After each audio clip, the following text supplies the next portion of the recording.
Reliance corporate पार्किंगच्या गेटवरती Chhatrapati Shivaji Maharaj taxi चालक मालक संघटनेचा राडा। आत प्रवेश द्या अन्यथा टॅक्सी घेऊन आंदोलन करायचा इशारा।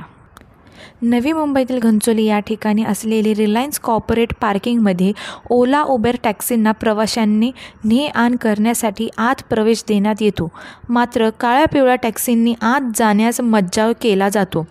हा प्रकार शिंदे यांच्या लक्षात आला व त्यांनी आज स्वतः काळ्या पिवळ्या टॅक्सीत बसून रिलायन्सच्या आत प्रवेश करत सुरक्षा रक्षकांनी अडवले। त्यावेळी शिंदे यांनी आक्रमक भूमिका घेत सुरक्षा रक्षक व रिलायन्स प्रशासनातील अधिकाऱ्यांना चांगलेच धारेवर धरले। स्वर्गीय धीरूभाई अंबानी यांनी सर्वसामान्य जनतेचा विचार करून रिलायन्ससारखी मोठी कंपनी उभी केली। आज त्यात लाखो लोक काम करतात, मात्र असलेल्या काळ्या पिवळ्या टॅक्सीला आत प्रवेश मिळत नाही। याबद्दल मी मुख्यमंत्री, परिवहन आयुक्त, उपआयुक्त परिवहन विभाग, नवी मुंबई पोलीस आयुक्तांना व रिलायन्स प्रशासनाला पत्र देणार असून पुढील 7 दिवसात रिलायन्समधील काळ्या पिवळ्या टॅक्सींना प्रवेश दिला नाही तर आमच्या युनियनच्या सर्व टॅक्स्या घेऊन रिलायन्सच्या बाहेर मोठा आंदोलन करण्याचा इशारा बाळासाहेब शिंदे यांनी दिला।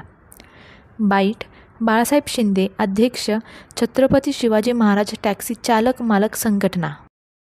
पार्क ही जगातील टॉप 10 मधील एक नामांकित कंपनी आहे, जिच्यामुळं आपल्या भारताला चांगल्या प्रकारे उत्पादन मिळतं। ती कंपनी आणि कंपनीमध्ये लाखो लोकांना, तरुणांना तिथे रोजगार मिळतोय। आज मी छत्रपती शिवाजी महाराज टॅक्सी चालक मालक संघटनेच्या माध्यमातून टॅक्सीने प्रवास केला असता माझ्या असं निदर्शनास आलं की रिलायन्स कॉर्पोरेट पार्कमध्ये गेल्या अनेक वर्षापासून काळी पिवळी टॅक्सीला, मान्यता असणाऱ्या टॅक्सींना आतमध्ये एंट्री नाही किंवा आतून भाडं बाहेर घेता येत नाही।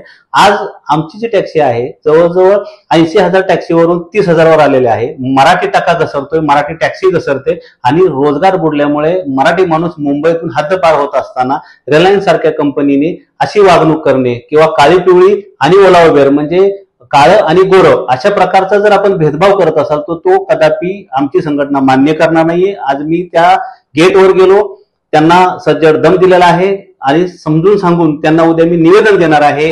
परिवहन आयुक्तांनाही मी पत्र देणार आहे, कमिशनरला पत्र देणार आहे, मुख्यमंत्र्यांना पत्र देणार आहे आणि रिलायन्स कॉर्पोरेट पार्कलाही पत्र देणार आहे। येत्या 7 दिवसामध्ये जर काळी पिवळीचा आणि ओला उबेरचा भेदभाव बंद केला नाही आणि आमच्या टॅक्सी चालकांना जर आत एंट्री दिली नाही तर छत्रपती शिवाजी टॅक्सी चालक मालक संघटनेच्या माध्यमातून तीव्र स्वरूपाचं आम्ही आंदोलन लवकरच करणार आहोत।